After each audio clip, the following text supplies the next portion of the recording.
think every single person on this planet needs to be educated and re-educated about climate change. We are dedicated as the UN Framework Convention on Climate Change to embrace this education issue. We can look into the eyes of our children, our grandchildren, and we can finally tell them that we have joined hands to bequeath a more habitable world. L'accord de Paris pour le climat est accepté.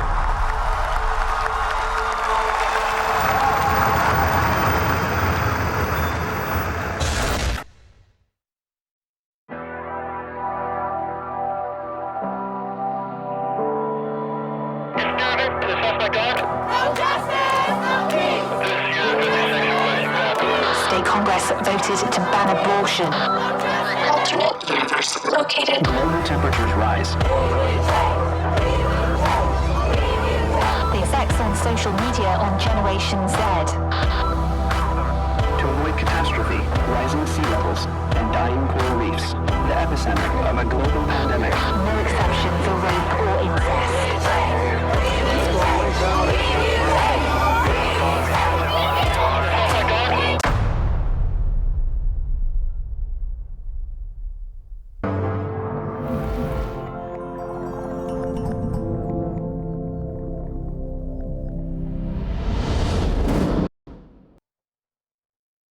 Hello and a warm welcome to our final day of broadcasts here from the Climate Hub at COP30 Belém.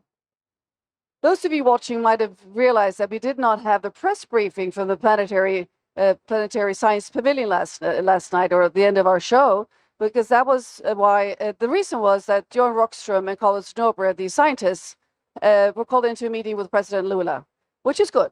So that's just the explanation for you that might be missing out, wondering where that session went. So there's lots of stuff happening still. Of course, we're still not really aware of how the negotiations will be ending, Nick, right? So what else is happening? Yeah, well, I mean, I think it's just worth pointing out to the viewers that there's still a lot of things up in the air right now. We don't really know what's going to happen tomorrow. We know there's a lot of talk about finance, you know, the 1.3 trillion which developing countries need so they can really do their best to deal with climate change, but also adaptation funding as well. That needs to be stepped up, but we're not at that point right now to know where that's going to end. And also the roadmaps for the phase out of fossil fuels. We know there's 80 countries pushing for that, but there's also a lot of countries very quiet. China, India, people like this have not said anything about roadmaps for the phase out of fossil fuels. So we wait and we hope. But my heart really goes out today, I have to say, to Jane Lomax-Smith. You may not know Jane Lomax-Smith. She's a formidable woman. She's the mayor of Adelaide in Australia. And in some way that it's really hard to work out, Australia, which had so many backers to actually host the next climate conference, and Adelaide as the host city, which is 100% renewable energy, you know, seems to have lost out to Turkey. And even more bizarre is that Turkey will host it. They will reap the benefits of lots of investment coming into their country from people coming to the COP. And yet Australia's been given the job of actually handling the negotiations, the really hard work.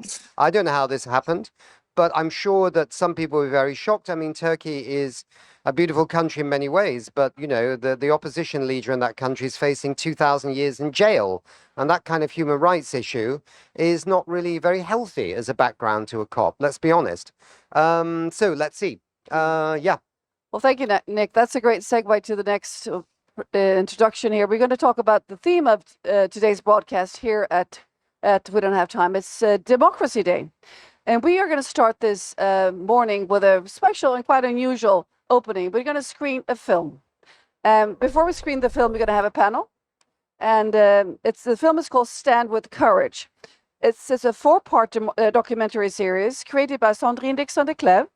And she's a climate and systems change leader, but she's also the granddaughter of Bernard Decleve, who was a resistance fighter, and it's also created by our very own Carl Eneroth. So you'll be having the opportunities to see this film shortly. The series asks us to remember the past through the stories of the Nazi resistance. We need to see this because we need to apply the learnings to the present, and also ensure that we do really stand with courage to guarantee a better tomorrow. So before the screening begins, I'm going to introduce the speakers shortly, so stay tuned.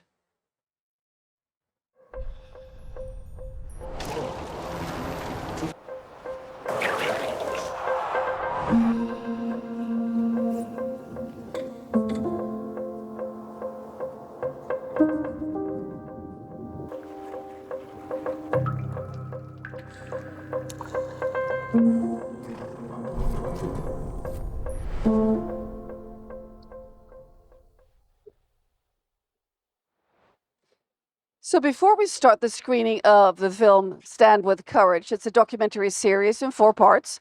I have the pleasure of introducing some of the people involved in creating this, and I'm so excited to watch it.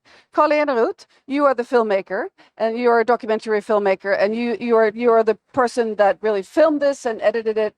So great to have you. And you're also my colleague here at We Don't Have Time, because you are a videographer and a filmmaker here. And next to you is Adelaide Charlier. You are youth climate activist at the Youth for Climate movement in Belgium. Yes. Welcome back, because you were on my show the Yes, other day. Thank you I very really much. enjoyed that. Thank you. It's an honor. And next to Adelaide is Victor. You're Victor Helgren. You're from the College of Europe. You're a College of Europe graduate and also coordinator of Systems Transformation Hub. Wonderful to have you, Victor. Thank you. And with us on via Zoom, we have Sandrine Dixson-Declève. And Sandrine, she's been on our shows so many times. It's always a delight. Climate and systems change leader, granddaughter of the resistance fighter Bernard Decleve. And he was professor at College of Europe, and also, you are professor College of Europe, and also co-creator of the film. Sorry about that, Sandrine.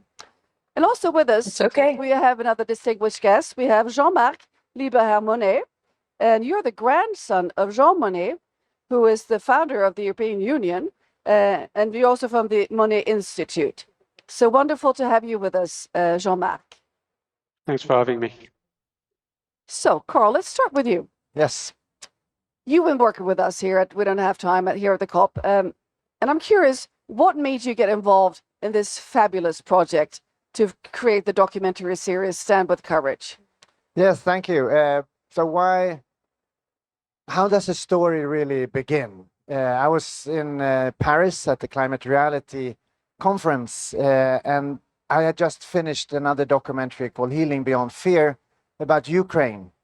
And I was in the sort of lookout for a new story, and I was going around there and interviewing people I thought interesting. And one person who is very interesting is Sandrine. I've heard her make her sort of a lot of speeches I've seen. But I was so intrigued. Where does this fearlessness come from? And where does this energy comes from? And how come she's so clear about it? How come she stands out? So when I sort of bumped into her and we started talking, and she mentioned her grandfather, that she had rediscovered tapes and about the Belgian resistance. And then I thought it all came together, because we were at that time, and we still are, sort of under attack from the east with Russia on Ukraine, but also the rhetoric from the left, from the west. And we were in the middle here, Europe, and we had to stand up. And I think I could do one piece. But it all starts then with, of course, single persons. It's not sort of institutions that are going to do this. It's us. And here was a really good story. And Sandrine jumped on it, which was really, really a very good idea. And as you will see when it comes further here, it's a story about a family which is sort of torn apart by external factors, and how to rebuild that, and not only rebuild the whole family, but actually rebuild the whole society. And this is where Jean-Marc comes in, and it all turned out very nicely. Well, thank you, Carl. Turning now to Sandrine, you carry this story both as a witness and also as a guide. And you're moving from personal memory to political meaning, and this is really strong. I've seen some of the trailers, and I was very moved and very excited to be able to watch it today. So what does standing with courage mean to you today, Sandrine? And in face of both climate breakdown, of course, also the threats to democracy that's pretty rampant all over the world. Well, thank you, Katerina, and thanks again to We Don't Have Time for even featuring this film at a time when we're in the midst of COP. And I want to make the link to COP because this is the COP of truth. And actually, this film is about bringing truth to power. It's about understanding our link with the past and bringing it into the present. We are a bit in a 1930s moment, and some people will say, well, these films are about Europe, and why is that relevant to me? Me as an indigenous person, me as someone who doesn't live in Europe. And I think it's relevant to all of us because it speaks to the inhumanity and the way in which we can quickly go down a rabbit hole of oppression and in particular of bullying. And we're seeing it coming from the United States, but we're seeing it as a way to almost justify many authoritarian leaders. So yes, this is my historical memory. When I met Carl, I was in the midst of trying to understand how I could make my history my legacy and how I could actually convey the messages that my grandfather always gave to me every single time I saw him. Do not forget history. And I am a real transatlantic implant. I had the beauty of growing up in California and understanding the offering of democracy. And yet, by the same token, I am coming from a grandfather who was both in the resistance, captured in concentration camps, and felt the torture of what it looks like to take the inhumanity that we're starting to see today to the level of total oppression. And so my warning to everyone in this film is both about understanding the past, but if we don't quickly stand with courage, we will not be able to shift our present into a positive future. And that is also why the beautiful relationship that I've been able to create with Jean-Marc is about how can we understand the past to bring it into the present and then build a vision for the future. Thank you very much indeed, Sandrine. Jean-Marc, your grandfather was very operational in laying the foundations for a peaceful Europe, for the European Union. So, in your view, Jean Monnet's method for doing this, or his mindset even, why is it so urgent to rediscover this at this point of time? Well, thanks a lot, and thanks, Sandrine, for your kind words. Indeed, it's been a wonderful encounter, and I'm sure we're going to do a lot together going forward, because our grandparents were resistance in their own way, through their own tools, and building on the position they were in, and that mindset of resistance is very, very important today. And indeed, my grandfather played a key role in solving or finding a path forward in most of the major crises in the 20th century, where indeed we're in very dark times, and we're struggling to see a peaceful and prosperous way forward for Europeans. So he helped organize joint action of the Allies during the First and the Second World War, and obviously he was the inspiration behind the Coal and Steel Community in 1950, which laid the ground for the European project, which is arguably the most successful peace project ever, and one of the most extraordinary human adventures ever. Every time he came up with original ideas, solutions, structures that were catered for the time and that provided a solution to a collective problem.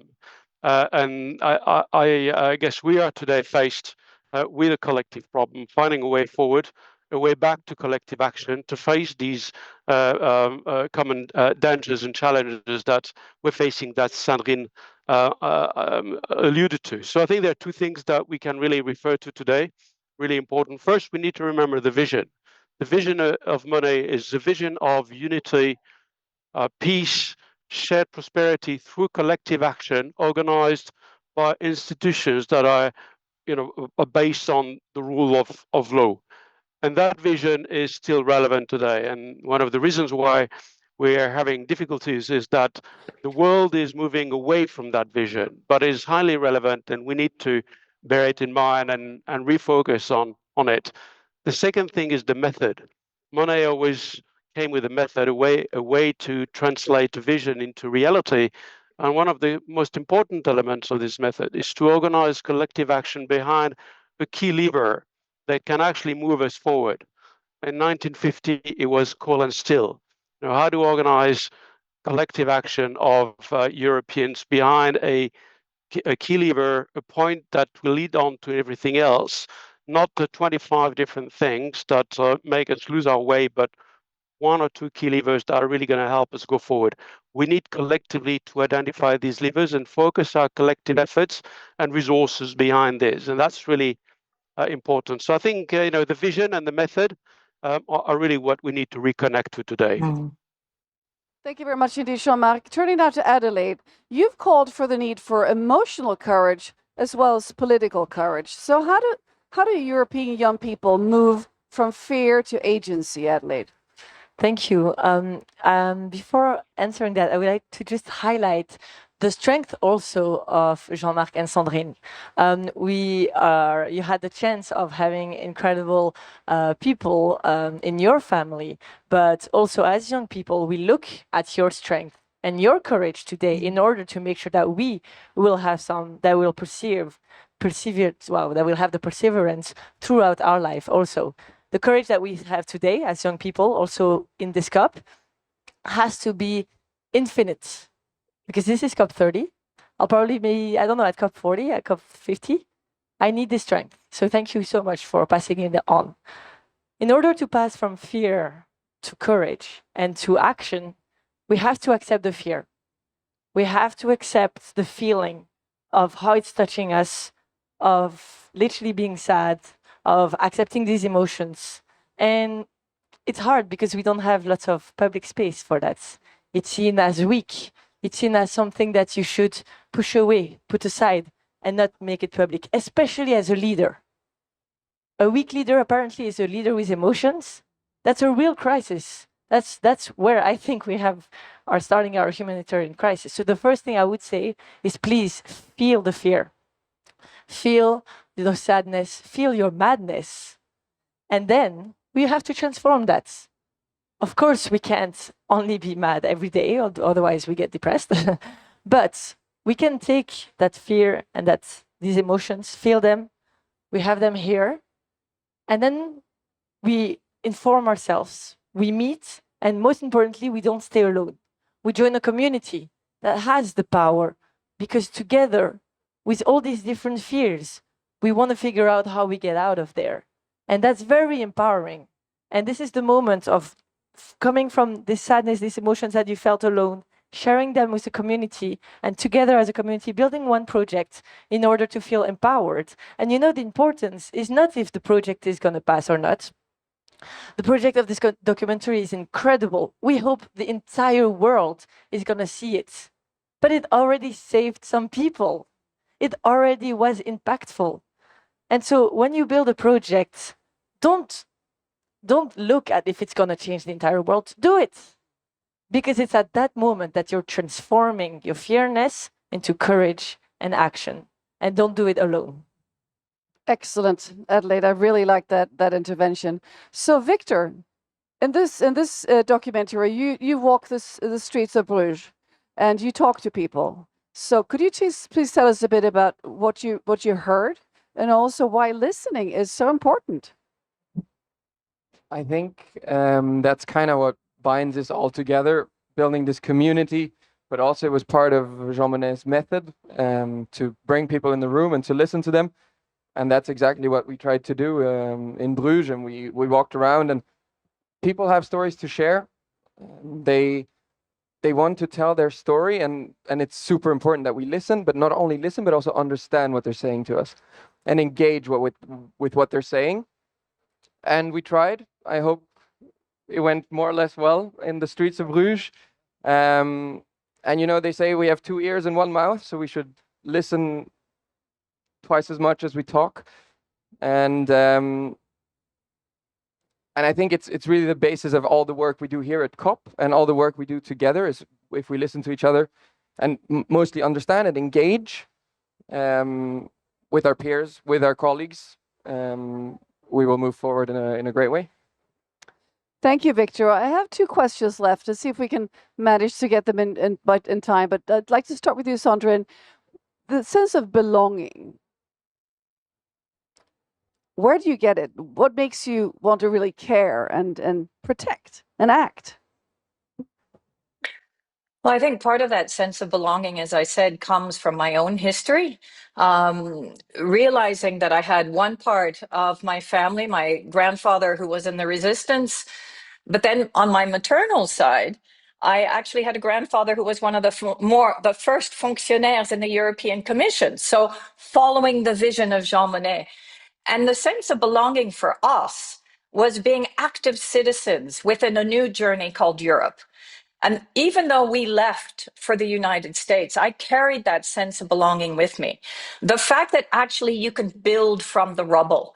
When I landed in California as a young child, I realized that I was carrying that every single day when I saw oppression, even in California, difficulties for some of my African American colleagues and peers who were struggling within the school system or having other senses of issues that they were experiencing, sometimes then reverting into a bullying tactic that we see today, simply because they felt disenfranchised.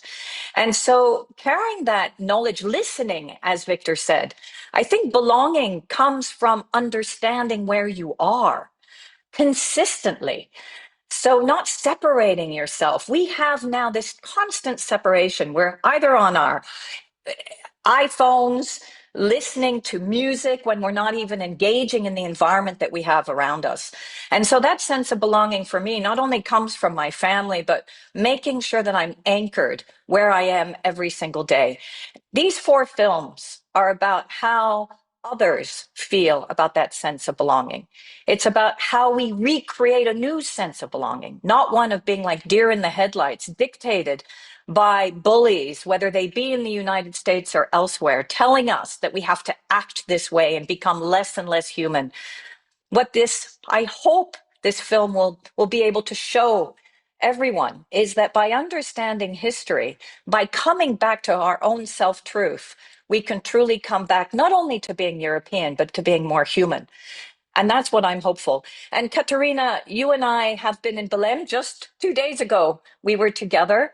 I think the beauty of Brazil's Belém was trying to make us all feel included in rebuilding something completely different that is anchored in a humanity that is getting eroded by those who actually want to bring hate and perpetuate war rather than peace and love. Thank you so much, Sandrine. This is really a powerful message, and it needs to be brought to the world. And this is what we're going to do now in a few minutes. So, Carl, for you, where does the sense of belonging come from your perspective? Where do you get your fuel to act from the heart? I think that I just spoke to one of the best sailors in the world. I did an interview with him, and of course that was the ocean. And it was obvious you're on a sailing boat and you look around, you have to find the signs. But I think that is an image and metaphor of where we are today, that perhaps it's not over there. It's not when I go to that vacation spot in the weekends, but it's actually right now, right here. So this sense that we've been talking about here, going through your fears of being rejected perhaps, or being not part of the group, and just being very present in the moment and shifting from this ownership to a belonging, a sense of belonging, and creating it together with others, as Adelaide has been talking about. I think it's here and it's here. It's now actually. So this feeling of being one. So a last point also is how we conceive this film. It's not about look at this Netflix thing. It's fantastic. Well, it could be, but it's not that. It's more than how can you use this opportunity to find your own courage, perhaps not saving children out of burning houses, but in things that you want to do, but you're afraid of doing. And sort of echoing what Adelaide said here, just standing in that fear and not going around it, but standing in it, you will know it will pass within a minute or so. So if you can face that, if you're not being scared of being, if you're not having fear of being fear, I think we can do a lot of things together. Well, thank you, Carl, and thank you, Victor, Adelaide, and of course, Sandrine and Jean-Marc for this panel. Now we're going to watch the documentary series, and I'm so excited And let's watch it as not as spectators only, but also as participants, and get inspired and stand with courage. Thank you. Thank you.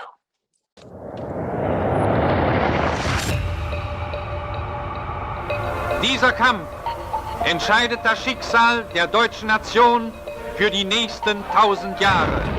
Das ganze deutsche Volk ist mit seinen Segenswünschen bei seinen Soldaten.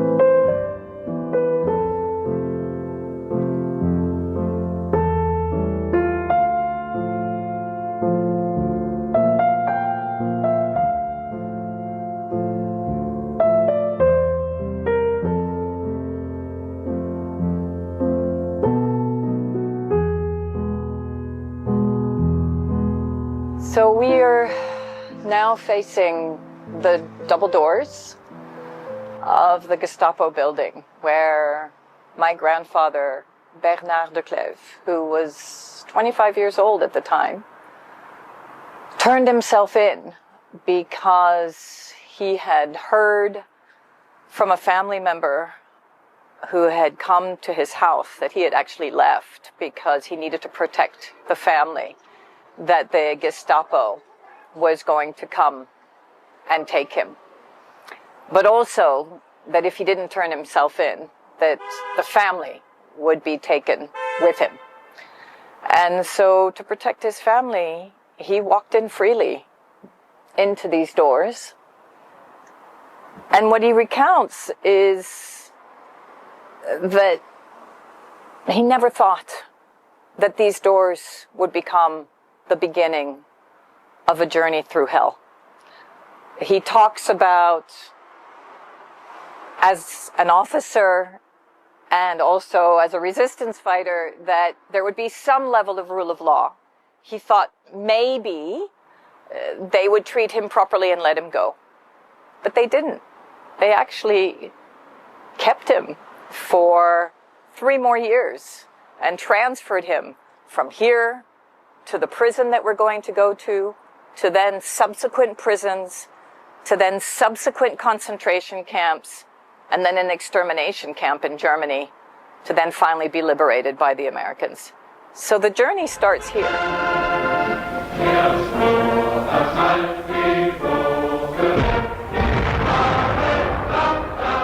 Dans mon peloton, j'étais chef de peloton, et j'avais dit c'était un peloton flamand et français.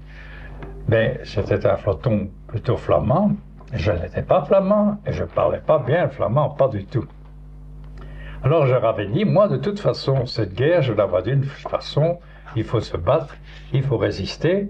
Vous n'avez pas besoin que je vous parle, je serai toujours devant et j'ai trois gestes. Ce geste-là, vous dire d'arrêter, ce geste-là, vous dire d'avancer, et le troisième, vous ne l'aurez jamais, ça veut dire reculer. Voilà, toujours.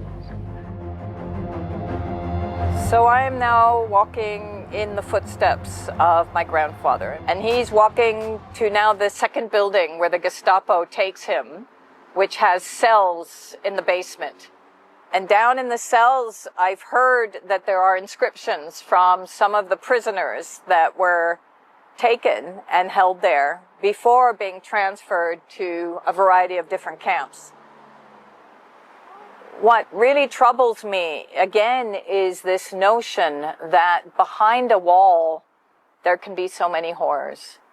That behind a leadership, we can see preparation towards horror.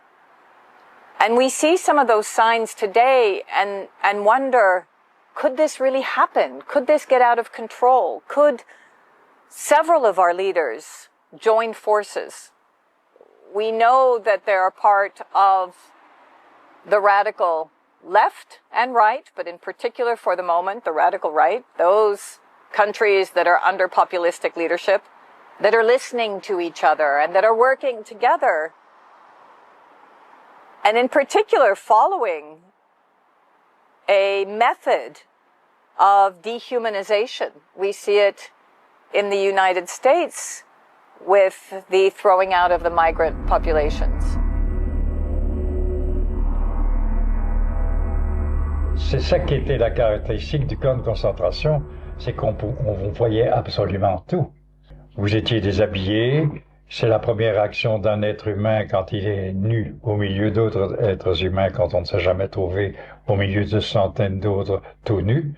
C'était dégradant de voir on vous rasait tous les poils, vous mettre dans des situations, vous courbez, etc., pour vous enlever les poils. Et ça, c'était combien de fois par mois qu'ils faisaient ça? C'était pour ce qu'ils appelaient le loose control, le contrôle des poux. Hein? Vous aviez difficile de ne pas voir quand on pendait, puisque on vous réunissait pour voir les pendus. C'était très difficile de ne pas voir comment vivaient les autres. Hein? Parce que dans le fond, pour les besoins les plus, si vous voulez,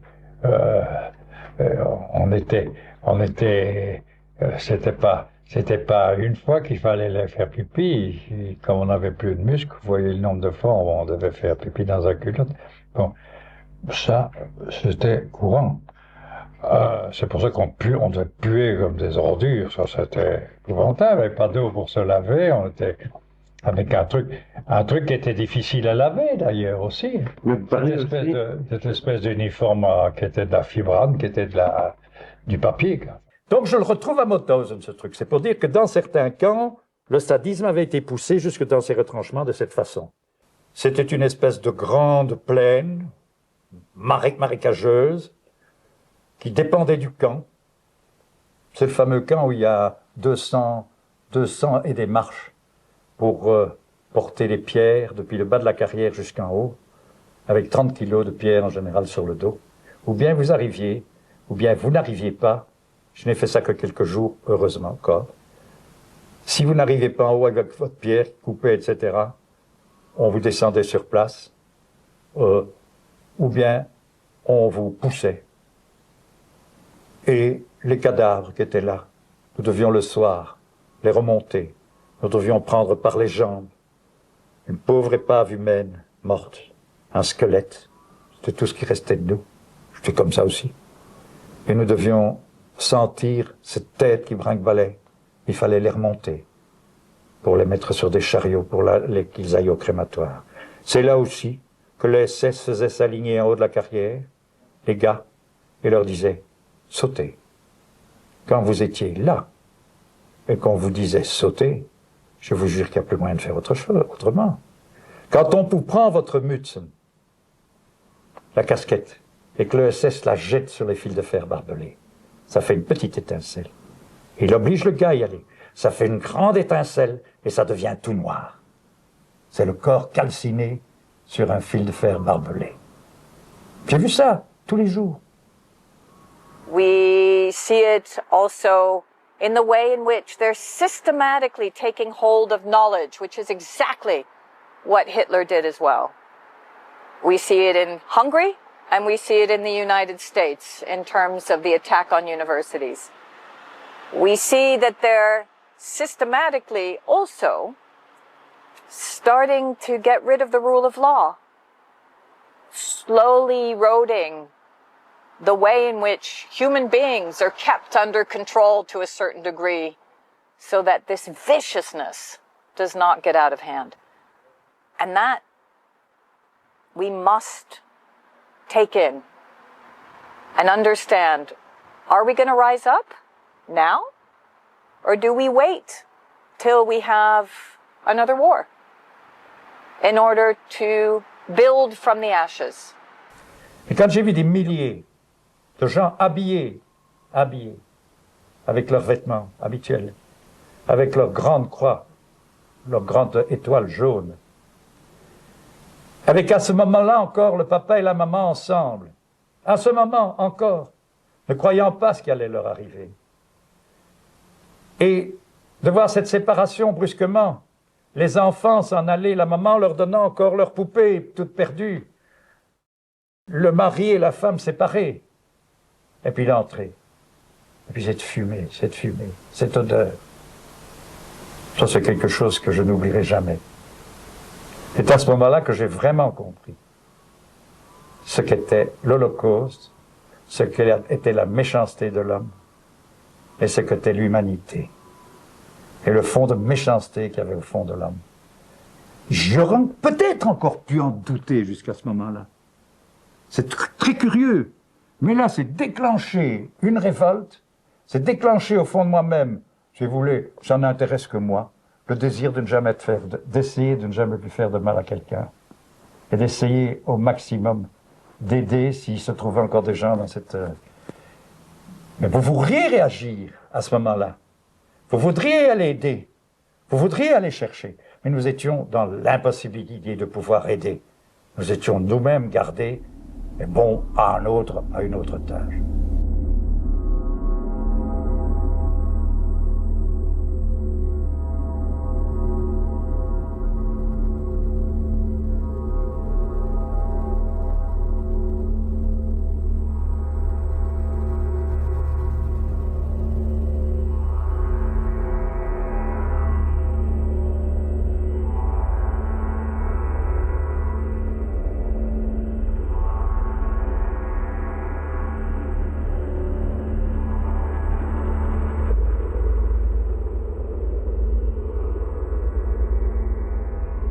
Automatiquement, si vous pouviez servir au SS et aux capots, parce que les capots recevaient des timbres, des petits tickets, chaque fois qu'ils cassaient la gueule à quelqu'un, à Dachau de toute façon, et à Mauthausen certainement, ils avaient droit à un ticket. Puis alors ils pouvaient aller, c'était le suprême raffinement, au pouf. Et c'était également une baraque. Ce n'est qu'après que j'ai pu voir comment c'était disposé. Maintenant, je vous raconte quelque chose. J'ai vu des têtes de femmes, fardées, coiffées, avec des robes de théâtre.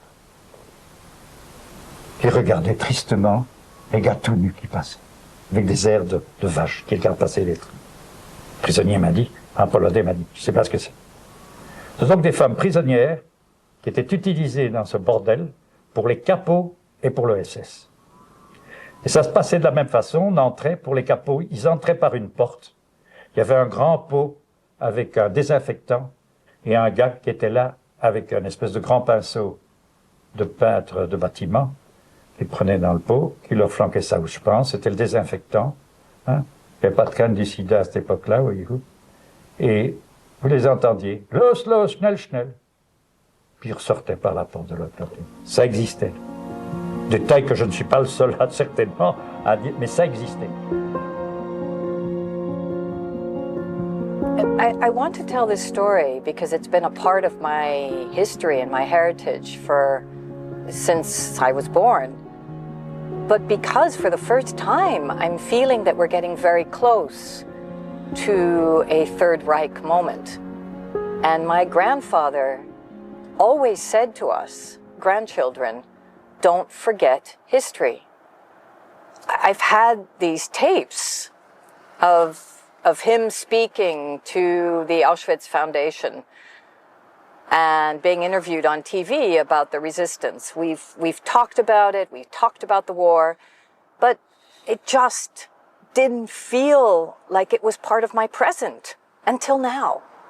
And that is what worries me. And somehow I feel a sense of responsibility to him, to all the resistance fighters, to all those that were captured and the genocide. This responsibility of making sure that people remember. The seizing of those that are not of pure blood, like we're seeing in terms of the attack on migrants, but also on transgender, homosexuality in the United States. I mean, the playbook is so incredibly similar. We talk about the extermination of the Jews, but we have to remember that the Nazis were not just exterminating Jews. Anyone that was different was thrown into prison or a concentration camp, whether it be the gypsies, whether it be homosexuals, whether it be those that were fighting, resistance fighters. Anyone that stood up, anyone that was not part of the Aryan race was taken. Nous avions des choses, des Norvégiens, des Suédois, il y avait donc des Français, il y avait quelques Anglais aussi, parce qu'il y avait beaucoup d'Anglais qui n'avaient pas pu rejoindre, qui s'étaient fait attraper et qui ont été mis dans des camps de concentration qui, eux, ne se sont pas tirés du tout parce qu'on les a fusillés tout de suite. And this is starting to play out in a country that I grew up in. And the symbolism as well, for me, is so incredibly intense because my grandfather was liberated by the Americans. We grew up with this pride and this absolute respect and appreciation for the United States. And we went to the United States as immigrants ourselves. And we're always told that the world was our oyster. My grandfather talks about the fact that he grew up in a privileged environment, but yet was always told that you always take care of those that have less than you. You always are kind. You have a moral compass. And that, for me, is so important. That moral compass. Where's that moral compass today? Mais maintenant, c'est ce qui me heurte toujours, c'est de voir que la plupart des gens croient qu'ils ont des devoirs, mais n'ont pas de devoirs vis-à-vis, qu'ils ont des droits, mais qu'ils n'ont pas vis-à-vis des autres. This is la prison de Saint-Gilles. My grandfather landed here in 1942 after he gave himself up to the Gestapo, where we were before, and he spent 3 weeks here. And he says himself that when he went from the Gestapo and then came to the prison, he still didn't really realize how horrific his life would become. This was still seen as a prison where he thought there would be certain rules and he would be treated decently and not stripped of his dignity or of his humanity. It is true that some of the prison guards actually were Belgian, and so they took decent care of him, but he also was tortured. And he talks of how he was tortured around his arm and his fingers, and they got so swollen and so pussy that this was the beginning of a constant pain threshold that he had to endure, because he had to hit his hand to try to get the pus out of his hand, because otherwise he knew he would have gangrene. And that's just one of the many stories of torture that came after being imprisoned here.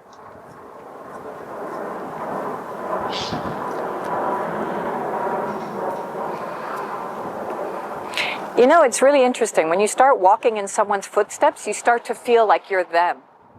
I feel the fear, the start of the oppression, and yet the courage that he must have had to continue to walk in. And he never gave up. No, he never gave up. Il faut du courage. Où c'est du courage? Dans les camps? Non, c'était du courage de continuer.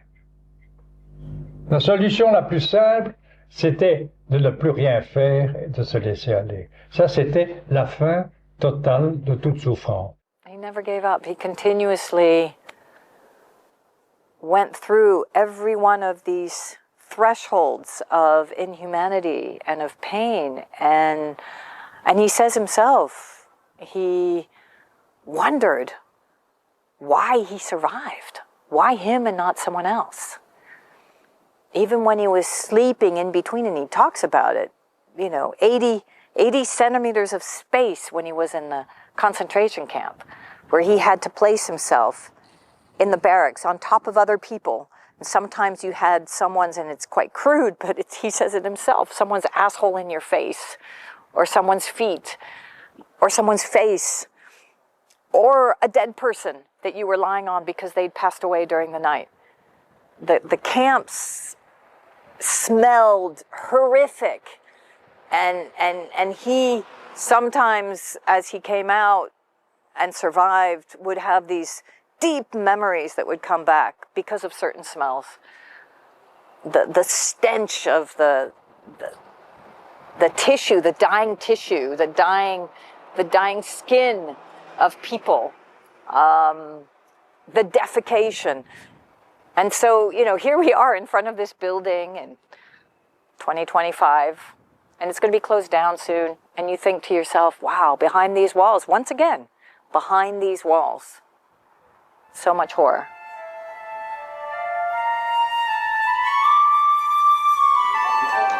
One of the deep memories of my grandfather, but also my grandmother, was this very deep conviction that you don't brag.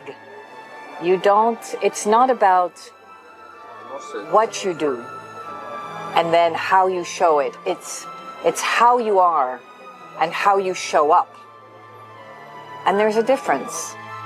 It's not about him talking about the resistance, which he didn't talk about so much.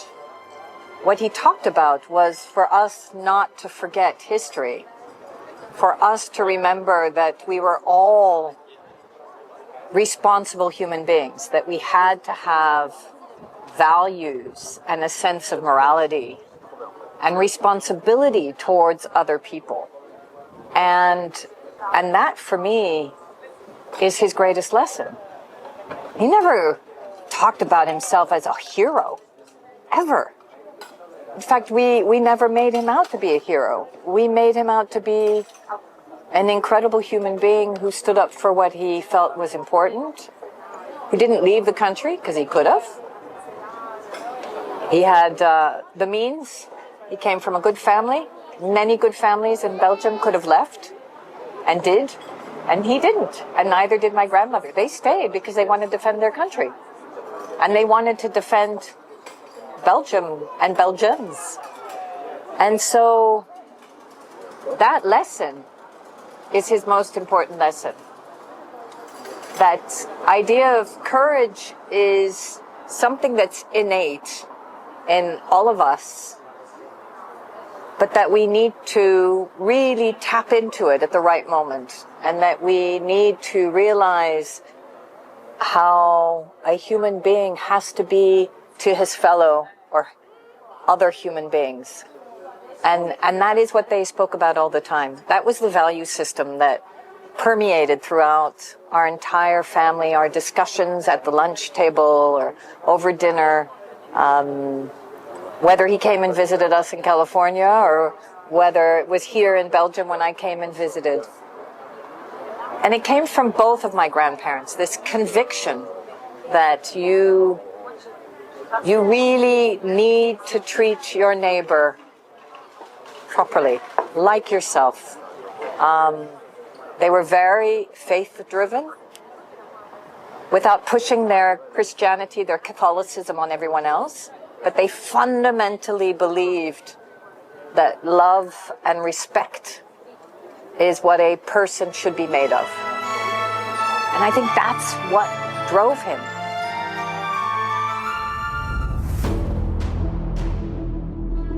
You may wonder why I have this umbrella. This continues to be my link to my grandfather, to Bernard Decleve. Also, this necklace, which actually were his cufflinks, which he originally wore when he was actually captured and then hid away. And I've transformed into a necklace.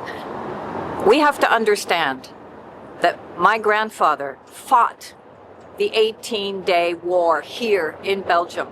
And we're here in front of the column of the lost soldier. He then was captured, but he actually got away. On his way back from Germany, he actually got away with his platoon, and they got back to Belgium, and they were able to then start the resistance. He started the resistance on the 15th of June. Today, we are the 16th of June. And we walked into his footsteps during this whole period to feel what it was like when he actually started to think through how he could resist. So this whole story is really part of me, and this umbrella is something that I hold on to dearly because we are here in Belgium and it can rain at any moment. But the fact of the matter is it also keeps me tied to my grandfather and to that legacy that I hold, which is that we must continue to stand up, to rise up, to resist when we see injustice. That's hopefully my legacy, based on my heritage, but also based on my own personal need to be courageous.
It's interesting now to be with Jean-Marc, who is a descendant of Jean Monnet, also the grandchild of a grandfather who had an incredible vision. And I feel very connected to Jean-Marc because here we are in front again of the Berlaymont, and what connects us is that my grandfather on my father's side, my paternal grandfather, Bernard Decleve, who we've been talking about, fought for the liberation of Europe, was in obviously several extermination camps, and yet survived. And my other grandfather worked in this very building. And why did he work in this very building? Because there was this incredible vision. There was a vision by your grandfather, who, Jean Monnet, with others, had this idea that we could rise from the ashes, that we could create a new Europe that was unified, that came out of hate and war, and brought together countries across Europe to rebuild the economy under the Marshall Plan, but also to rethink not only the economy, but some kind of political union, which would come later. So, Jean-Marc, now that we're both here, what is your thinking about this rise from the ashes, and where did this incredible vision come from? The idea of collective action is at the very heart of Monnet's method and Monnet's vision. And it was applied in many different instances before we even talk about Europe, because he applied it during the First World War when he brought Britain and France together to procure key wheat and freight and steel that was necessary for the war effort together. He did the same during the Second World War with the Victory Program in the US, bringing the Allies together and building that military arsenal that was necessary to fight Nazi Germany. And of course, after the Second World War, he thought about what was the best way to bring Europeans together and make sure that this would never happen again. And then again, he believed that it had to go through collective action. So how to organize collective action of former enemies after the war. Well, the best way to do it is to try to find a common interest. And that's the method that he's applied wherever he tried to organize joint actions, is not to try to get everybody to agree on everything, but try to find one common interest that they could rally behind so that they would stop just looking at each other, trying to defend their own self-interest, but would instead look at a common problem and try to solve it in common. In the case of the coal and steel community, that was Robert Schuman. So he went to Robert Schuman at the right time with the right solution, and he got Robert Schuman to endorse it and put his political weight into it. And we're here at Place Schuman. What made it happen. Exactly. Place Schuman, where the Belém was. This is where all history started, which is extraordinary. Exactly. So, if we want, again, inspiration from Monnet's vision, it's really collective action and institutionalizing it in the right manner with the right kind of institutions, with the right decision-making process, for example, and then how do we make change happen through a combination of seizing the moment, finding the starting point, and mobilizing the political personalities, the political courage, without which it's not going to happen. When it comes to disagreements, one of the main lessons of Monnet's method is to start focusing on the principles. There needs to be an agreement on the principles if you want people to act together. The details can come later, but the principles, an agreement on the principle, very often is enough to get going and co-build the future with your partners. I think the other thing is look for common ground.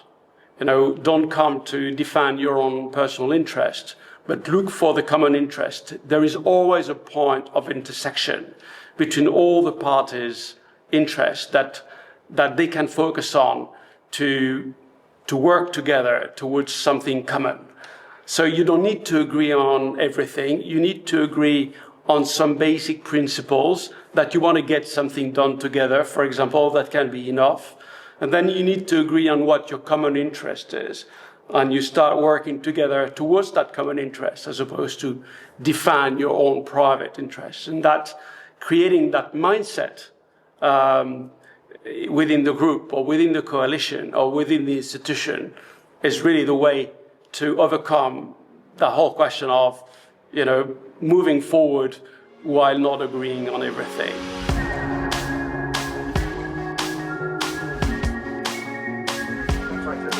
So I'm here symbolically at Place de la Liberté, and we're having a conversation also with a very good friend of mine, Sibylle van der Nove, who actually his grandfather was also in the resistance. And we've just discovered with Sibylle in our conversation that both of our grandfathers were first imprisoned in Saint-Gilles prison, which we have visited. So Sibylle, why actually was your grandfather taken? So he was part of two resistance networks, and he actually didn't know for which of the two resistance network he was taken. One of them, he was working for a big industry association here in Belgium before the war. So it's all the companies in Belgium doing steel and electrical equipment, motors, what have you. And so he was working there, and he entered into some resistance network where they were taking the data on what industrial production was taking place here in Belgium and passing it to the Belgian government in exile in Rome. So he was working there, and he entered into some resistance network where they were taking the data on what industrial production was taking place here in Belgium and passing it to the Belgian government in exile in Rome. They were communicating to each other through the pipes. The first 4 months in Saint-Gilles, he was in a total secret. So he was alone in a cell, and he couldn't see anybody. He would go out 15 minutes a day in a little cage where he would see other prisoners walking, taking their daily walk, but he couldn't talk to them. And so the only human contact he had with eyesight with the people who were bringing the little bit of food and water that they got. And then he started realizing that people were talking to him through the pipes. And he didn't know whether this was a trick by the Germans to sort of get information from him. And so the person in the next cell told him, you have to deny everything. Deny the evidence. And that was his strategy for the next 9 months, to deny everything. And then something happened which was quite powerful, actually, that you were telling me about, how someone really saw how depressed he was. One day he was sitting standing in that little cage outside, and the other prisoners had the right to walk, like they do their daily walk, and one of them recognized him. And so he passed and made a little sign. And then when he came around the second time, he said to him in French, he said, "Cravache-toi, nom de Dieu," which is really, pick yourself up, for God's sake. And throughout the war and going to the concentration camps and everything, he always had this in mind, "Cravache-toi, nom de Dieu." So he was about to completely let go and become depressed, and that single meeting really saved his life, in a sense. Both of our grandfathers were in Dachau. We've now realized together, and were liberated by the Americans. So what's really interesting is that at this very same period, my grandfather was in Washington. He'd been sent then by Churchill to help turn the American economy into a war economy, to produce the weapons needed to fight Nazi Germany. And so to do that, he created this tool called balance sheet. Essentially, it's a balance sheet that on one side had the capabilities, the industrial capabilities of the Allies, and on the other side had the industrial military capabilities of the Germans. It's amazing. And that part of the balance sheet was created thanks to information that was coming from London, including probably information collected by your grandfather. And it is by showing the abyssal gap between the capabilities and the German capabilities that Roosevelt decided to triple military production and turn the American economy into the arsenal of democracy. Incredible. So, here is how these actions, independent individual actions, played into the bigger picture in a manner that we only discover through discussions like this. And I think what we've really been talking about is individual courage and what makes you rise up. I mean, you've just told us a little bit, cravache-toi.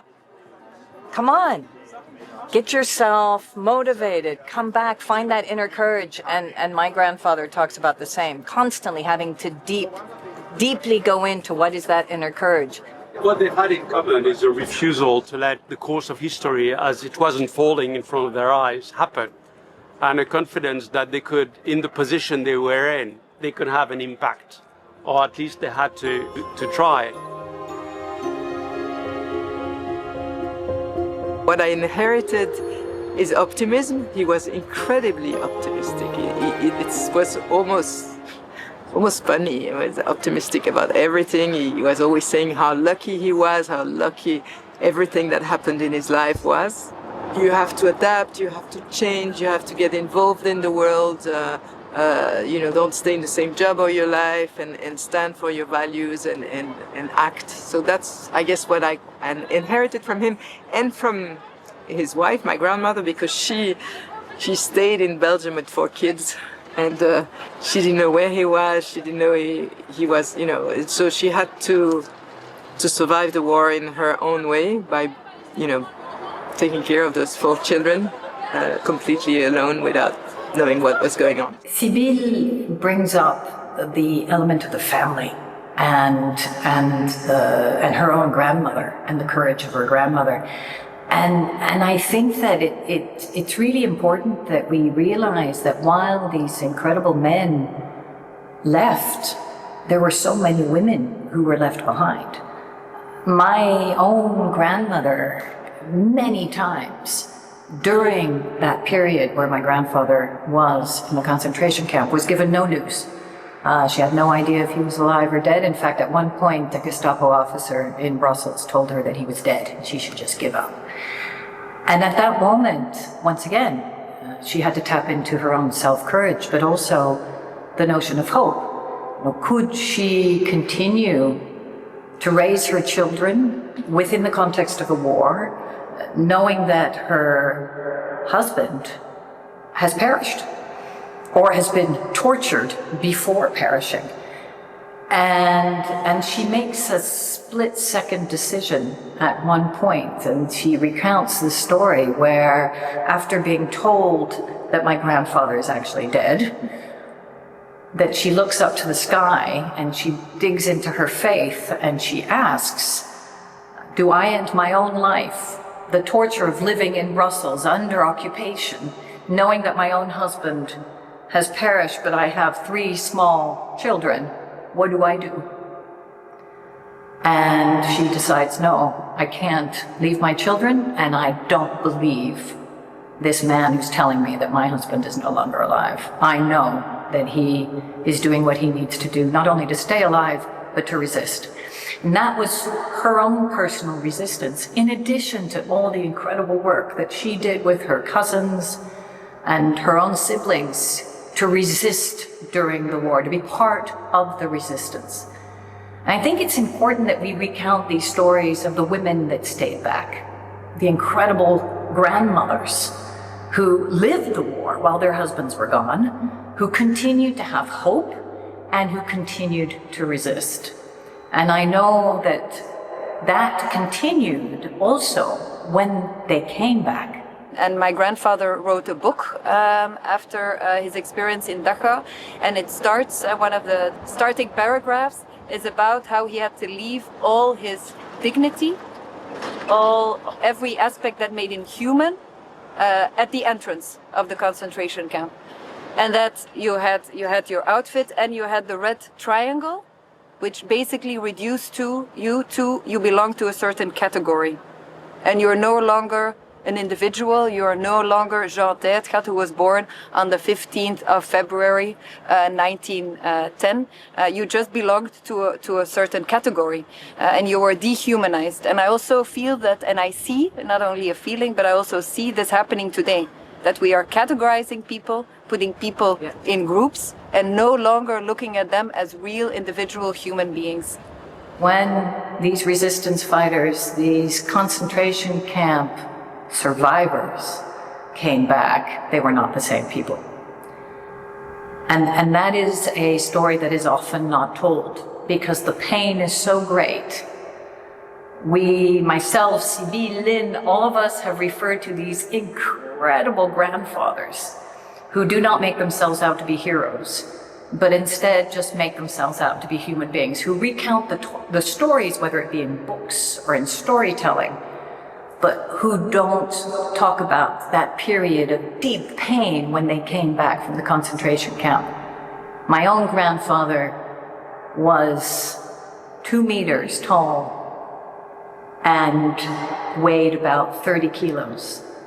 He would sit in a corner at some moments, totally overwhelmed from being back in normal society. He had to reteach himself how to eat, how to properly go to the toilet, how to clean himself, and he had to rebuild his life.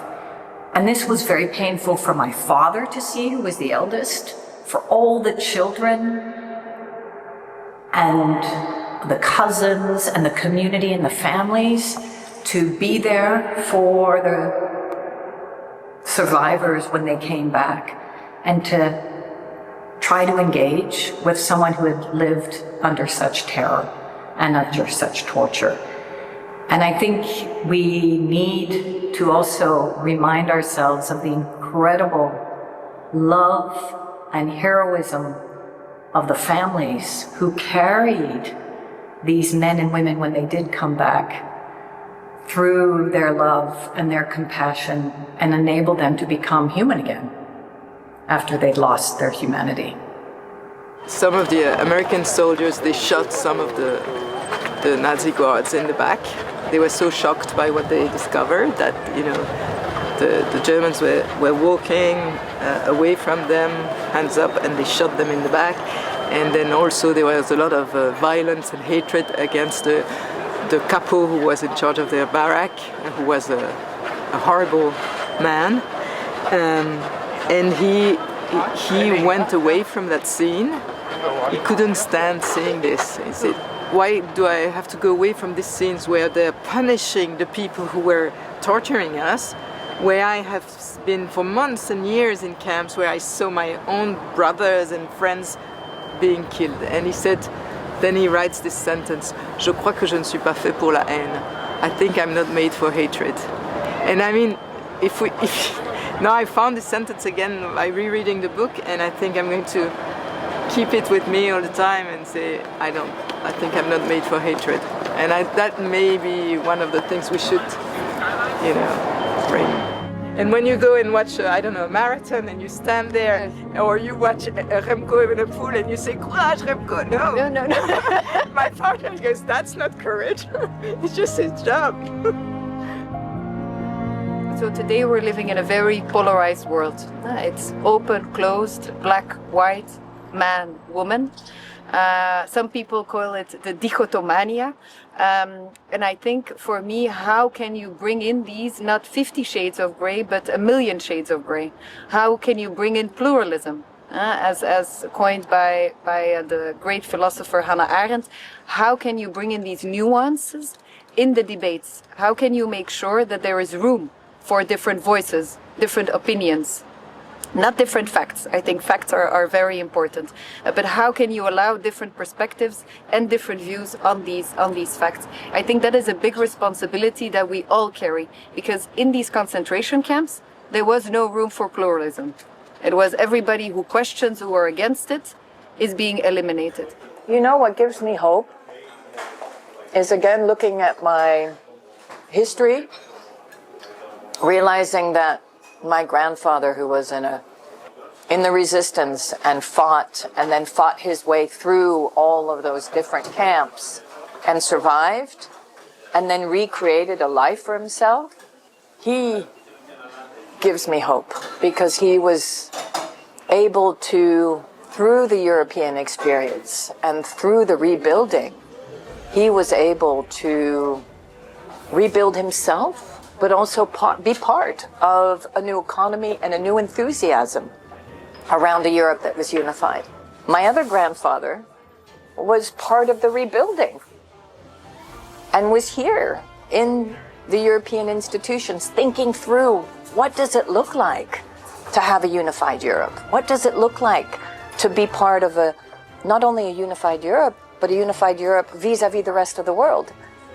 And then my own career and the interactions that I've had with so many incredible people, I know that we as humans can do the right thing. I know that we as humans can dig deep and see our real humanity. That's what gives me hope.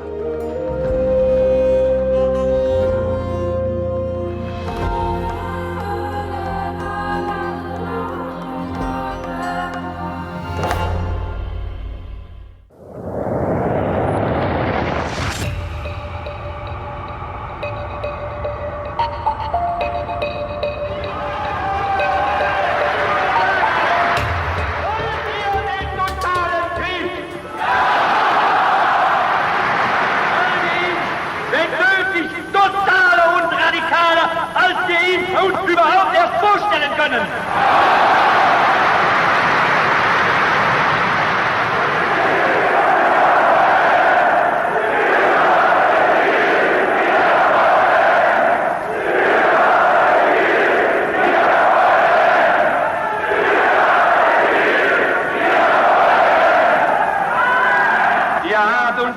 On our way to Bruges, and we're going to speak to some wonderful students, both this year and last year, about what they think democracy means and what they think standing up and resisting fascism means, what the future means. Is that part of the curriculum, or did you just make it up?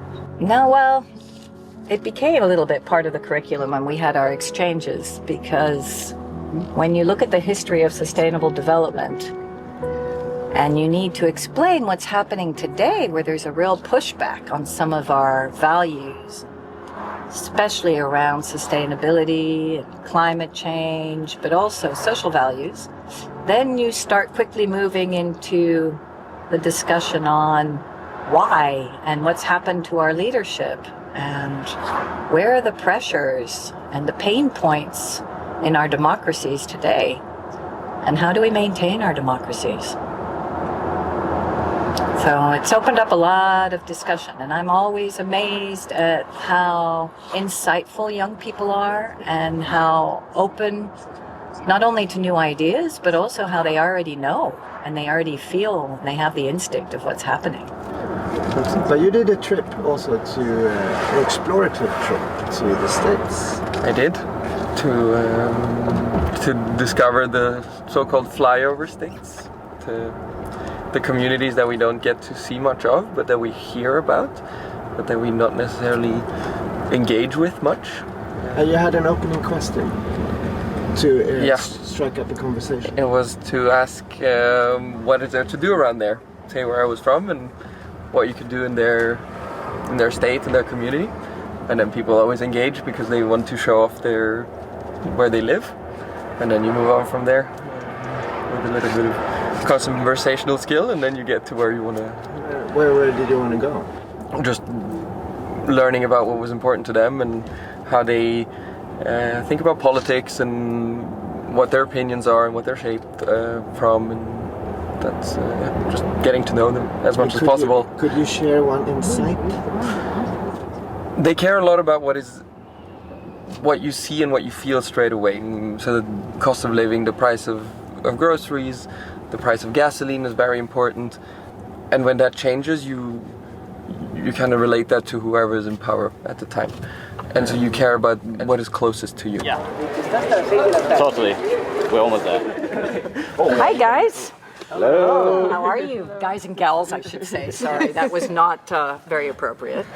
So I'm going to give my oral exams today, and I'm also really interested in understanding where young people are in terms of not only as students of the College of Europe and how you see diplomacy and how you see geopolitics and what actually doing a master's here means to you and within the broader context, but also what does it take to be a courageous leader? What does it take to be part of the next generation of leadership, and how do you see that? So I don't know, who wants to go first in terms of diplomacy and how you see diplomacy today? Sure, I can. Yeah. Okay. And I think it's fascinating that we are literally living in history. And the idea of being able to somehow affect it, to participate it, is very much motivating. And I think this is one of the most important things to me. The word diplomacy and the way we think about diplomacy and what you're being taught here, is that the brand of leadership that we're seeing today? One could very easily say that they are very much undiplomatic in their diplomacy, very much transactional, and we can feel it. But for me, it doesn't mean that the diplomacy as such as we have known it has to be abandoned just because the most powerful player on the international scale has decided to change the rules. I think we still have to adhere to some principles, also not stepping aside from the challenges which are presented. We know, for example, that the whole anti-migration movement, those tactics are being used now for climate denialism. So we're using similar tactics of isolationism and insecurity, and your life is going to be harder because actually we're decarbonizing in the same way that your life is going to be harder with more migrants. Have you been speaking about that in some of your classes? I think what we see right now, maybe more strongly than before, is a part of indifference. And I'm not saying this as a negative thing necessarily, because there's so many people. It's such a big part of the population, and we can see that in voting.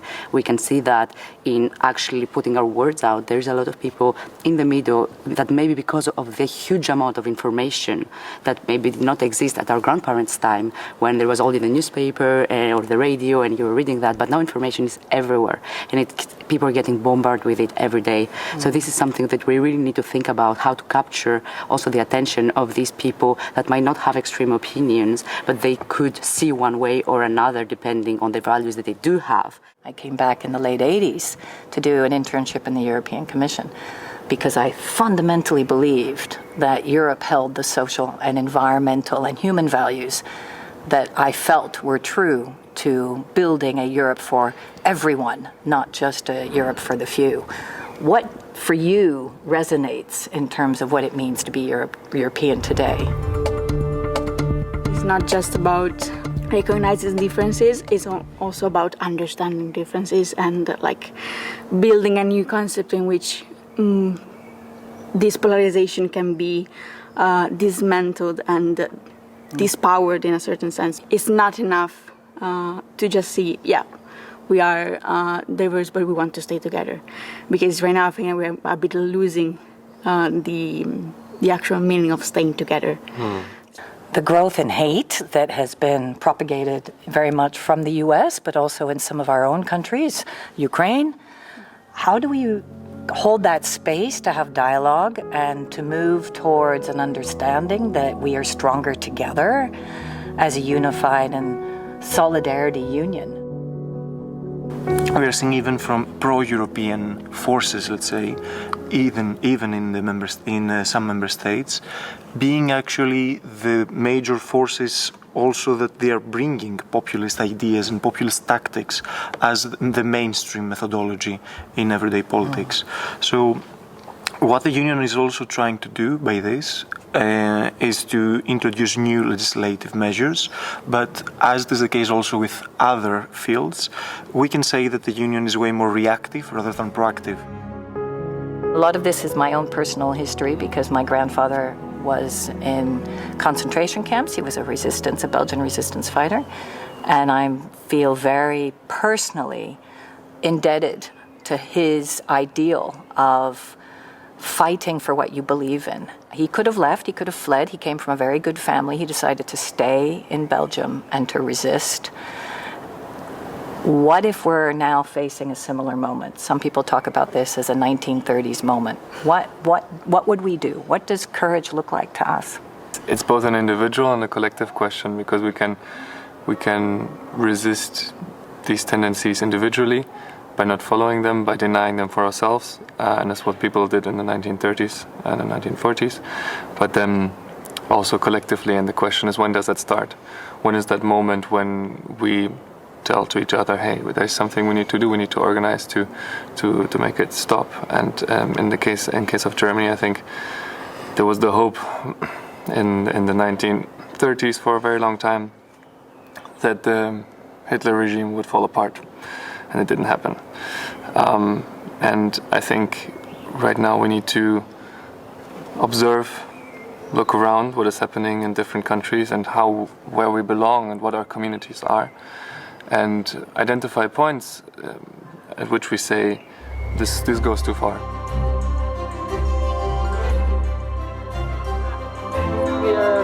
Sorry, can I ask you a couple of questions about courage?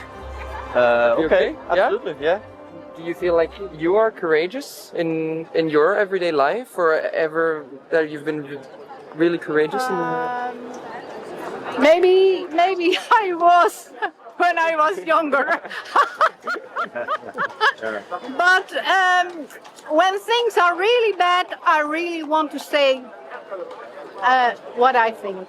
That's the way it should go. I think people should be more polite and more understanding and not taking opposite sides. It never is a good thing. So that is only to say that is quite courageous. Yeah. So as a German, and having had this horrible history and having had that history being part of one's family, I think it also the courage is saying, look, this is part of me, this has been part of me, but I move away from that and I move towards what other people have felt. And we really need to focus on what we all have together. And I think as a young generation, for example, as Europeans, we share a lot of things, much more than a common history and a common values. We also share a lot of things that are more fun. Many of us have partied in Budapest. We have been to beach in Spain. We all know the French World Cup song by heart. And all these small things, and they will lead to bigger things. Like this courage is in everyone, and how do we get it out of everyone? Okay. I think it's in everyone, but it's not everyone who show it. It's necessary. Giving a voice to the people who don't have a voice. I think it's something courageous and everybody should do it. able to question whatever we have in our own past as a nationality or as a family. And I think that is what courage is, and really opening up the mind and really reaching out to these people and not being scared of reaching out, because we have quite a lot in common.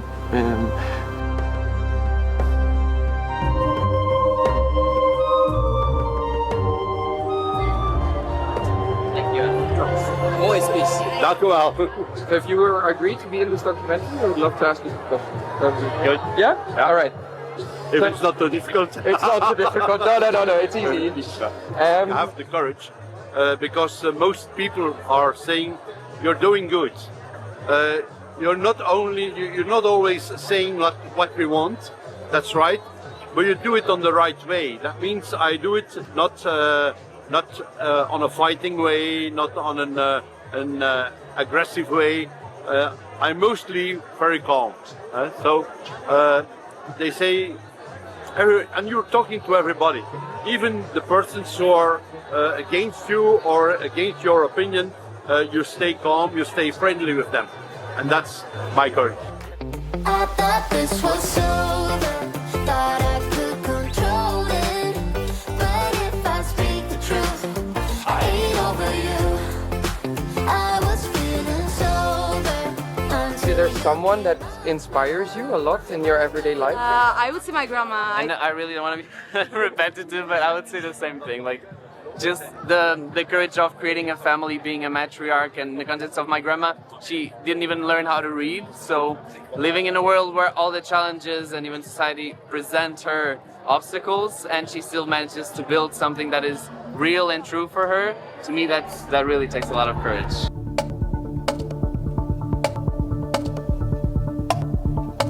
Many of us have struggled with the concept of courage, and would we have the courage to resist in the same way that our grandfathers and grandmothers resisted? I want to introduce you to someone who, for me, embodies courage, but who also understands that she needed to learn to embody that courage in a way which didn't move into just fear or anger, but actually into the knowledge that she could do things differently, and that is Adélaïde. And it's been such an incredible pleasure to continuously have a dialogue and to mentor Adélaïde as she moves through her own journey of what it means to be courageous. Half an hour, I have half an hour. What do I say now? Tell me, like, how do I do this? How do I not feel Yeah, this? and you've always done beautifully. And you always show me how to not stress. Even though now I stress a little bit still. But thanks to Sandrine, less.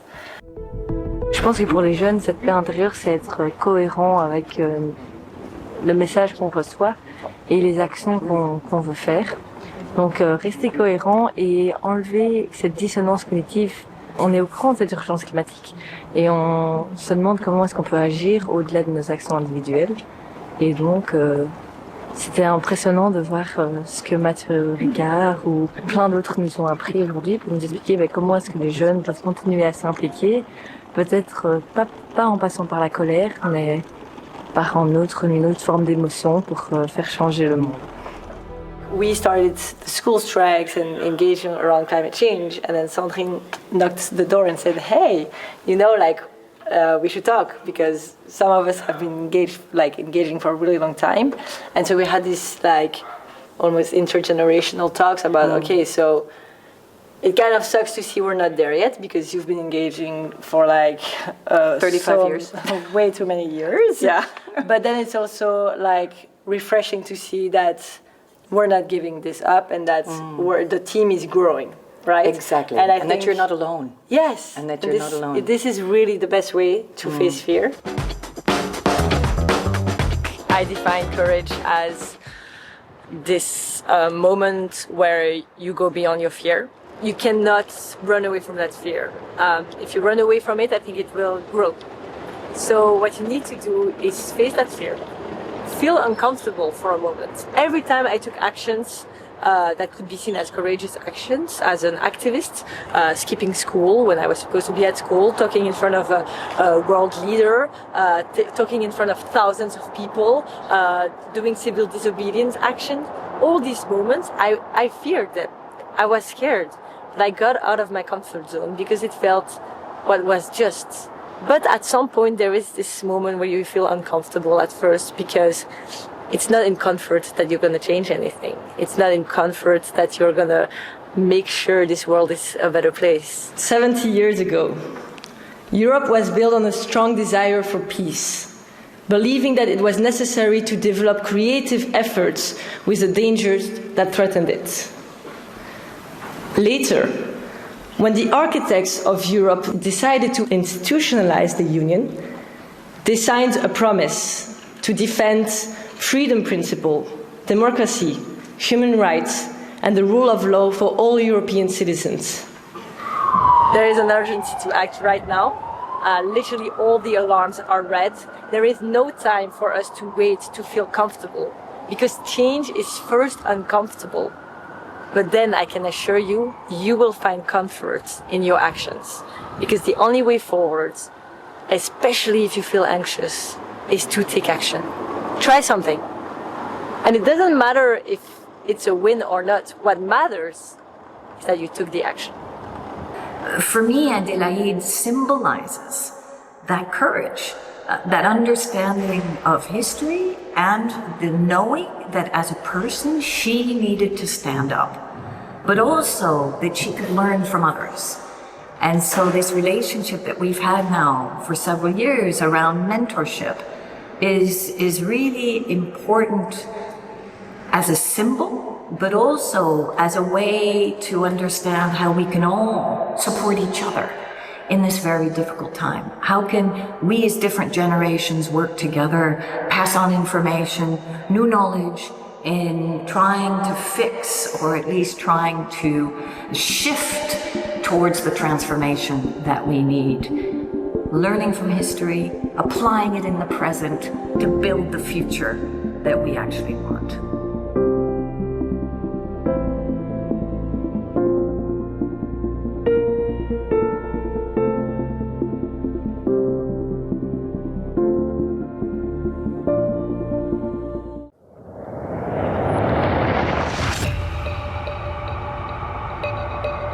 It is my duty to place before you certain facts about the present position in Europe. From Stettin in the Baltic to Trieste in the Adriatic, an iron curtain has descended across the continent.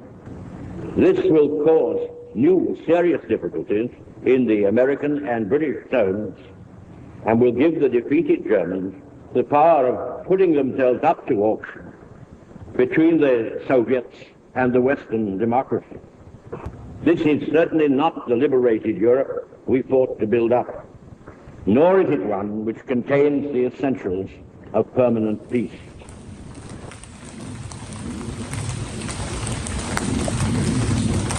So it's such an exciting day, Carl.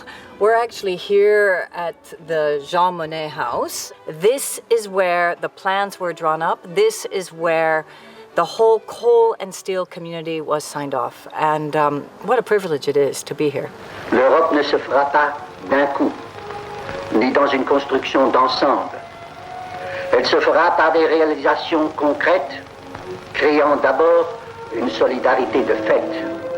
We're here today because we have been a bit on a journey in the last couple of months since myself and Jean-Marc met in front of the Belém. And we're here because Jean-Marc is actually welcoming a group of us to the Institute, to also very close to his home, to speak about what type of European project do we need today and how can we use the method of Jean Monnet in terms of conceiving of that European project. So I'm just going to start walking and I think, well, here he is. Hey, Jean-Marc. So good to see you. Tell us a little bit about this incredible place. Not only the symbolism for Jean Monnet himself, but also for you, because there's a really lovely link between you and this home as well. Yeah, sure. Well, I'll start with Monet. So my grandfather bought this place in 1945 as he was coming back from Washington, D.C., where he'd worked on the Victory program, and he was about to take up his position as the head of planning for French modernization after the war. And he was looking for a place in the woods because he was really a man of the country. He was born in Cognac, and He liked to walk in the fields and in the forest every morning for about an hour and a half to really think through his problems, clarify his mind, and get to a strong conviction about what he had to do. That was really a very important part of his work. He used to say, I think with my legs, which I think is an interesting metaphor.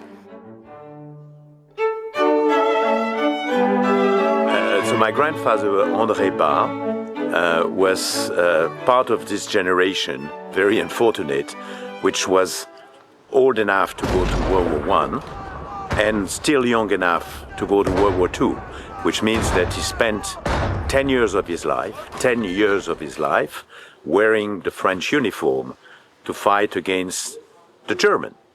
And which, in a way, I would say is a sad story in itself. But the interesting thing is that from the very end of World War II, so on May 1945, he dedicated the rest of his life, the last 30 to 40 years of his life, to the Franco-German reconciliation.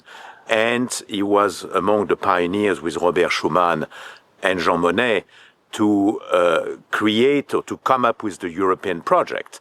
And he was elected as a member of parliament after World War II.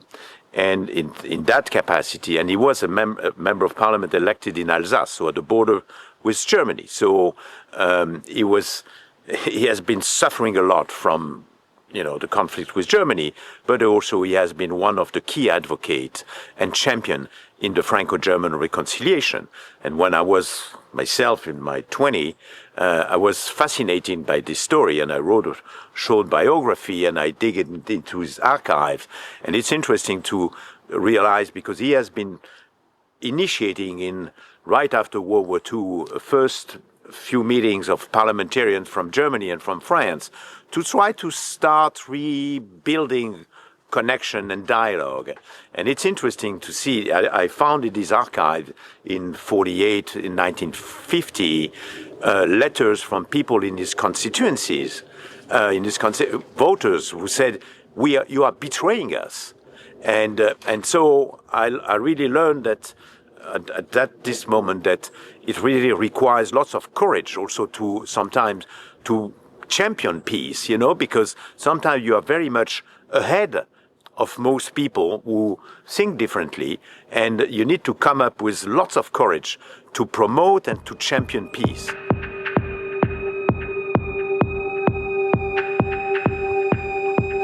My father was one of the younger survivors of Auschwitz, Dachau, Majdanek, other infernos. He was in the camps basically between the ages of 12 and 16. Despite everything he endured, despite really seeing firsthand the barge of human civilization go under, he managed to emerge an optimist. He maintained a faith in humanity, and he left me with one very important conviction. There's no such thing as hereditary enemies. Humanity is not condemned to fratricidal behavior. And once you start thinking this way, you look at the other person differently. You look at tensions and conflicts differently, because they're not inevitable, they're not foregone conclusions. And then the question becomes how to diffuse them through our common humanity. Courage is to stay in the game, courage is, of course, to act, and courage is to live. My father's sense of survival was not just physical survival. He did not walk around with the Holocaust and all the loss as a burden. He was defiant. He wanted to live, to build a family, to love, to laugh, to listen to music, to just be alive and live his life. And he did that. And I think courage can take many, many forms, but it's not letting the challenge define you. It's remaining true to yourself, and I think seeing the bigger picture and and going for something greater, and not being morally and emotionally defeated by your own fears. So a courageous vision of Europe will be think and act beyond the interest of your own country. So really to admit that Europe is not the addition of interest, but is something which is more than that. It's difficult for a politician to think ahead the next election. So this will be a courageous position to assume to take some decision which maybe have an effect for you on the next election. There was lots of tension in the 50s and the 60s, because many people were saying, if you promote Europe, you are not a patriot. You are not promoting your own country. And in a way, what I've learned from my grandfather is that he said, it's because I'm a patriot, because I have been suffering of those stupid conflict, that I don't want to see that anymore. And as a patriot, I'm also championing the European project. This is not incompatible, but it's exactly the opposite. It's because you are a patriot that you can also look at a broader dimension. I was actually born in that very bedroom, in my grandfather's bedroom. It's just my mistake. It wasn't planned like that, but extraordinary. And now I live about 100 meters down the garden. Yeah, so it is an important place in many ways. I think doing it here in his place is also a sign of respect for the person, to let them into his own intimacy. And if you go into the house, you'll see that it's very modest. It's just a very simple cottage. So bringing, American presidents, French presidents, very important people into that simplicity is also a way to say, here, what you see is what you get. Here I am, and we're going to have really genuine, authentic discussions. And it creates a whole atmosphere, psychological atmosphere and context that is a wonderful enabler for really authentic discussions that get to the heart of the problem. And I think he was really a master at doing that. So the idea of coming here and bringing this group of leaders, I think it really starts from our realization that we're in a Monnet moment in many ways, like in 1950, where you feel that history is moving, and we're at a turning point in the history of Europe, but probably the history of the world for that matter, which was also the case with the Cold War in 1950 and the resurgence of nationalism after the Second World War. So we're in one of these moments where we've got to look for inspiration as to what do we want to do for Europe, in the next 75 years, and how are we going to do it? Well, there are many challenges and crises which are entangled and they're connected. We have a war in our continent. We have a big transformation to conduct regarding environment, regarding climate. We have deep problems with the engagement of our young people for their own lives, because they are becoming skeptical.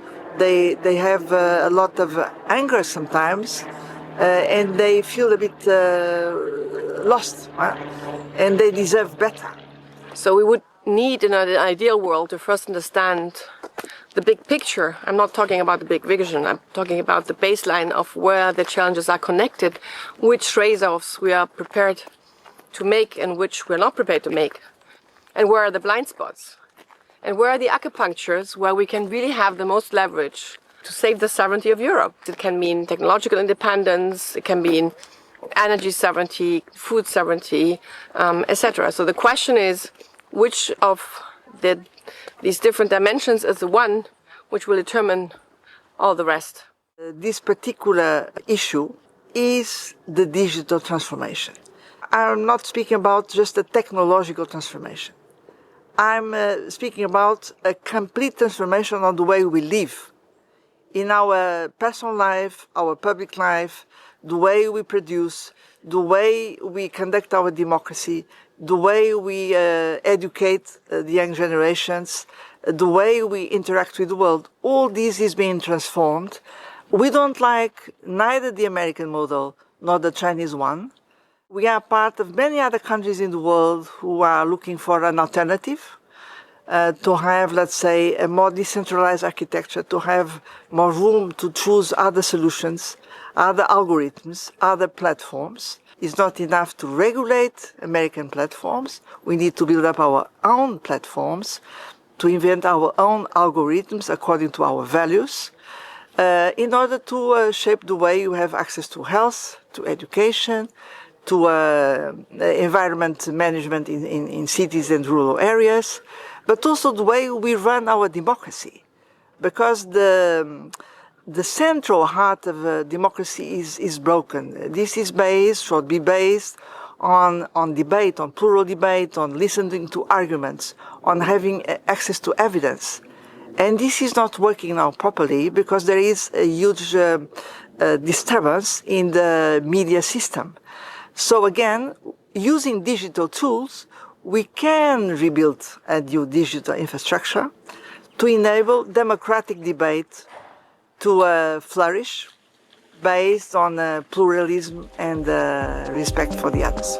You know, how was the starting point? How do you get this into motion, this civilization process into motion? And it was cool and still, and I think we do share the feeling that now is the time when we've got to rejuvenate that vision, that European vision, as well as find the new starting point that will kickstart a new phase of evolution, a new phase of growth and deepening of European integration. So what better way than to bring enlightened people and leaders who think and know about Europe, are keen about continuing that journey, bring them here and inspire them with the vision and the method of Monnet and see whether we can apply to today's situation and find new ways forward together.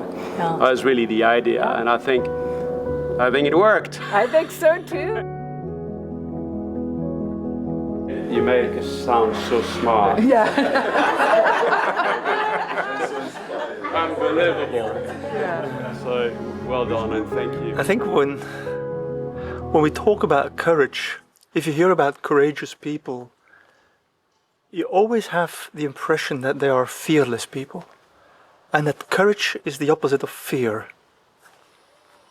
But I think courage is the next level of fear. I mean, Jean Monnet was deeply afraid of war. Yesterday I had a chance to speak to his grandson, who told me, like, when I was fighting with my brother in the garden, it's the only time when Granddad came out and said, stop doing this, I don't like it. So the fear of war was a very essential thing for Monnet. And the fear of war is something that drives me as well. I'm really deeply worried about the return of violence, about the loss of democracy, about the return of conflict, the inability to solve our conflicts. So this is the moment where we have to rediscover not only the fear of Jean Monnet, but also the courage of Jean Monnet. And courage is creativity. Courage is basically turning your formless fear into a creative set of tools. And he said, like, wow, we've had 3 wars with the Germans, the Franco-Prussian War of 1871, World War I, World War II, and now, perhaps we don't have to change the problem, we have to change the circumstances. And what is the one thing? Germany wants to rebuild its country and therefore rebuild its heavy industry, but the French are very afraid of this. How can we solve that dilemma? There's one way we can do it. What if we pool these 2 production capacities, French steel making and German steel making, and make it one and put it under an international authority? And that was the most brilliant part. It's not just a merger of 2 companies. I mean, that's easy. That is what neoliberalism is all about.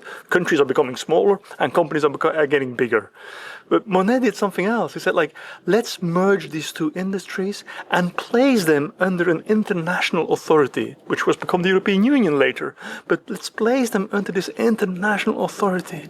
It's free trade, but under the authority of, politicians making decisions for the good of peace in your continent.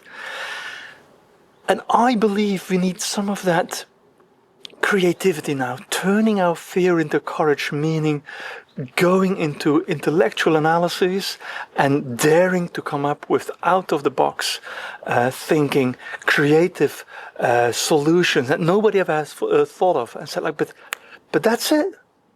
I mean, it was a stroke of genius, and it brought about 75 years of peace in Europe, and it was invented by one single man who had the single plan, who had no academic qualification whatsoever. He was a cognac merchant.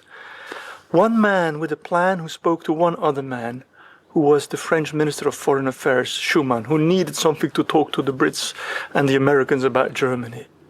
And Schuman said, like, here's a plan. Why not meld together our heavy industries? Wow. What we have to consider here today, while time remains, is the permanent prevention of war and the establishment of conditions of freedom and democracy as rapidly as possible in all countries. Our difficulties and dangers will not be removed by closing our eyes to them. They will not be removed by mere waiting to see what happens, nor will they be removed by a policy of appeasement. What is needed is a settlement, and the longer this is delayed, the more difficult it will be, and the greater our dangers will become.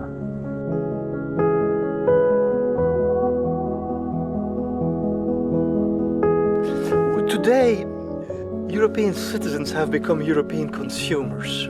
That's part the fault of Europe as well, because Europe as a political project has mostly been seen as a market project.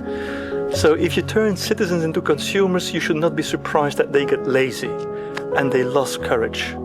But this is the moment that European citizens should rediscover their courage, should rediscover what they can bring to the table, rather than just being a consumer and you go vote every 4 or 5 years, which can be a form of political consumerism as well. Like, what sort of sport shoes I'm going to wear, which party I'm going to favor. I mean, if you change that, if you turn consumers into citizens, and if you turn citizens into more than just voters, but into people who are shaping the future of their communities, and it can be on a massive scale of the European Union or on the global level, it can be on the level of your job, it can be on the level of your local community, it can be on the level of your football club. But be a change maker. Be more than a passive consumer. I mean, it's not even fun to be a passive consumer. We've never had so much consumerism in Europe, and we never had so much depressions. So leaning back in your couch and enjoying the luxury of your consumerist lifestyle makes you sad. Picking up courage, you know, it's good for your mental health. The first place on earth that you can change is your mental health. By doing something. This is where it starts. And then you talk to your neighbor, you talk to your partner, you talk to your family, you talk to your co-workers. And all of a sudden you become an agent of change. And you start to realize that, consumerism was actually a camouflage for fear. I'm just leaning back in my couch, watching television, 3-4 screens around me, and that's it. That's my life, and it's going by day, week after week, and before you realize, you have transitioned from adolescence into a midlife crisis without the usual interface of adulthood. Become an adult, become brave, become an agent for change. Everyone can do it. And Europe was built by brave people. There is a quote by Jean Monnet here in the museum, where he said, early on in life, you have to make one decision. Do you want to be someone, or do you want to do something? That's courage. The latter. Do you hear me loud and clear?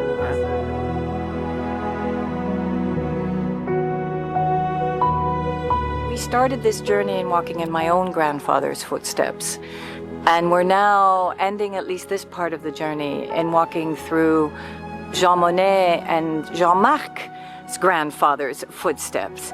And they're both really important parts of the story that Europeans embody every day. The first is my grandfather, obviously, as a resistance fighter and as someone who fought for his country, but also for a different type of Europe. The second is someone who built that Europe. That is Jean Monnet's legacy of having this vision for peace coming out of conflict, for bringing incredible men and women together, predominantly men at that time, to really build a level of trust around a very concrete project that was anchored in the coal and steel community. And then from there to unravel a Europe that grew from 6 to 27 to potentially more countries, and that brought so many citizens into that project. And what we've now done here is to start to re-question where we are, not to question the initial vision of that project, but to stress test it a bit and say, well, does it still hold? And if it does hold, then how can we apply it, reinvigorate it, repower Europe into a new type of project, a project that is closer to people, that takes into consideration the pain points that we're seeing in so many different levels, institutionally and nationally, across different countries, at the level of the citizen as well as the level of business leaders and other leaders. It brings in the incredible method that Jean Monnet brings to us, which is both the need to build trust and to do dialogue and negotiating in a very different way, and not to expect to be the hero. And that's also the link to my grandfather, who never ever wanted to be a hero. He just was. He was standing up for courage. And Jean Monnet just was. He was standing up for a new Europe. His whole legacy was to stand up for what he felt was going to be that shift that would bring greater peace, that would bring greater harmony, that would bring actually more prosperity for Europeans.